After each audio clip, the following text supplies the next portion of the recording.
Hey guys, Julian here, and today I'm going to be talking to you about how to use sends to make your tracks more interesting and why you can use them to make your tracks more simple while also making them more interesting. So, to go along with this video, I have the full project file and samples. Everything that you just heard that you're seeing now that I'm about to explain is available right at the top of the description, so definitely go check that out. If you're a patron on my Patreon, check there because it's already available. And yeah, let's get going. So, like I said, today we're going to be talking about sends. You can see I have 3 sends set up here at the bottom. And basically, what we're using these for are just to kind of add some extra flavor to the track. To give you an example of what's happening, here's the track with all 3 sends on.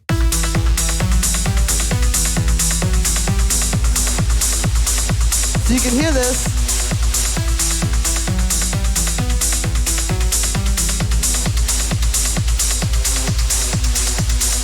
There's a lot of flavor and color happening, and it's only like 5 elements here. You can see it says 6, but that's because we have a group. But if I turn these sends off, check out what it sounds like now.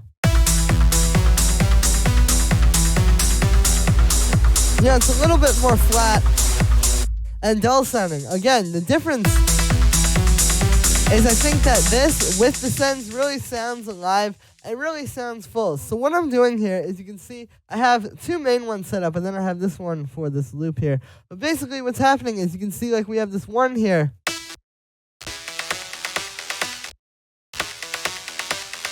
We can hear like we have the kick and the lead going through it. So if I play you like just the kick, you can hear it's almost like creating a percussion loop. And so this is a really great way, as you can hear, to kind of generate some more percussion using less elements, because right now we're just using the kick and we're getting all of this sound here.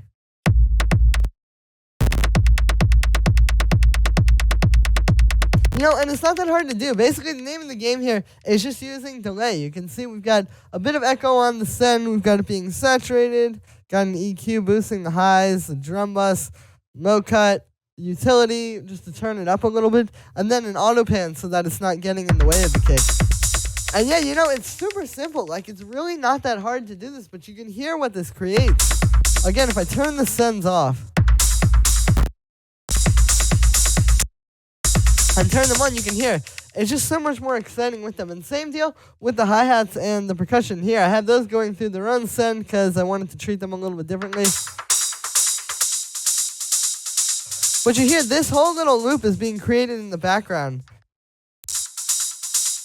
And it almost allows us to get more mileage out of the hi-hat, because like now we only have this one hi-hat playing on the upbeats.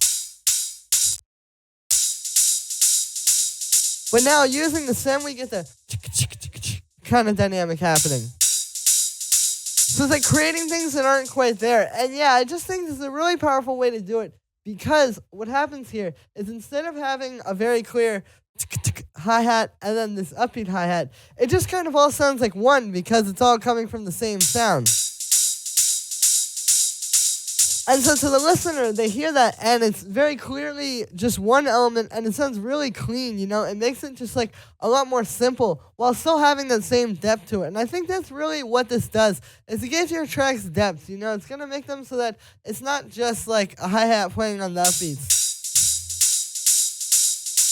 But it really has a lot more life to it, and you're getting more mileage out of that one sound. And that's kind of what I did with this percussion loop here as well.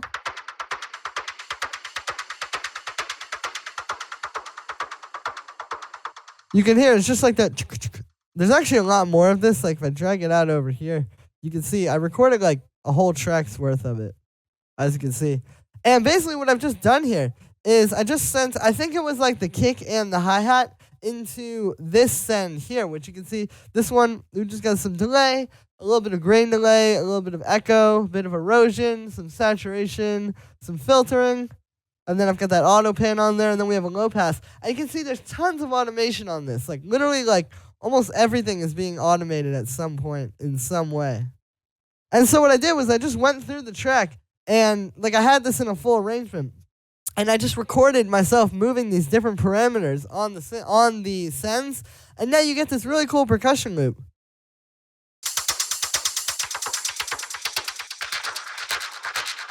that, as you can hear, is morphing and changing and evolving. And again, now when you hear this in the track, you can tell there's a percussion loop, but it sounds more together with everything else.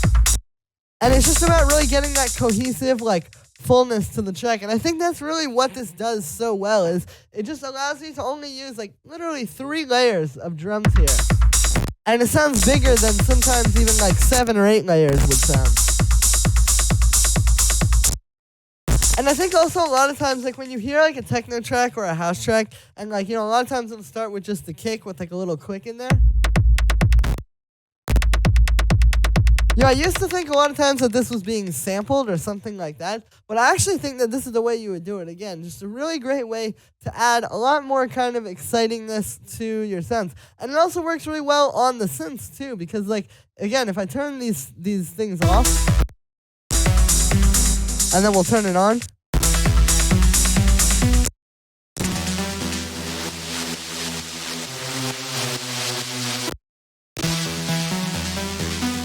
Like, you hear how much more full these sound because they're getting that reverb and that delay from the send.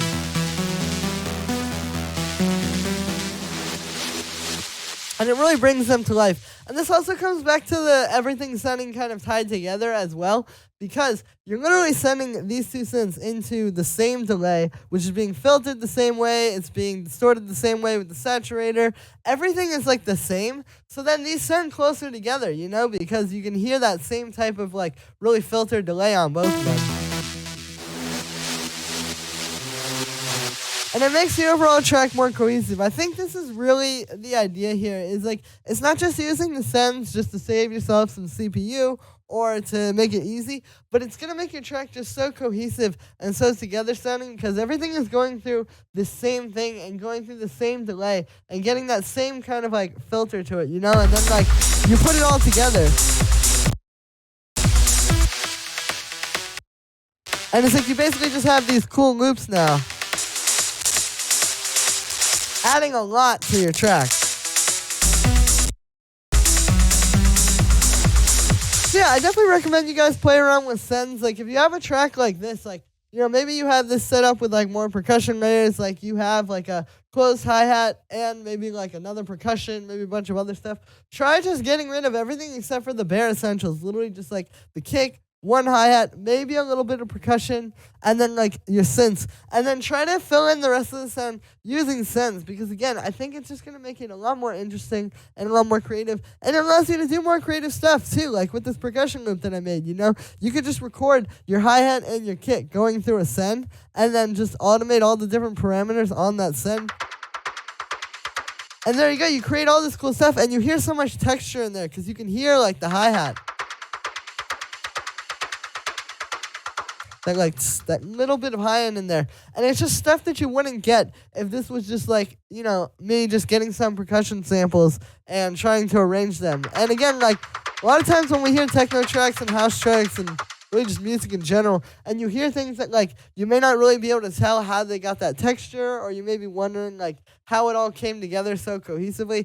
This is the way, is by taking a few simple elements and then just trying to get the most possible mileage out of those using sends and using effects like this. So, yeah, that is me for this one, guys. I hope you enjoyed. As always, make sure to like this video, as well as subscribe, and let me know what you think of this video in the comments. Let me know which video you want to see me make next as well. As usual, you can get the full project file and samples and MIDI and presets. Everything like that from this video is available right at the top of the description. Definitely go check that out. If you want to support me, it's a great way to do it. And if you are a patron on my Patreon, check there. It's already available there as well. I also want to let you guys know that I'm doing a Black Friday weekend sale on custom tutorials, ghost production, and track finishing. So if you want me to make you a custom tutorial, or you want me to ghost produce a track for you, or you want me to help you finish your track, hit up the email right at the top of the description. If you want to support me, this is also a great way to do it. Doing some good deals, guys, now, so definitely don't miss out. And yeah, thank you so much, guys, and I will see you tomorrow with another video.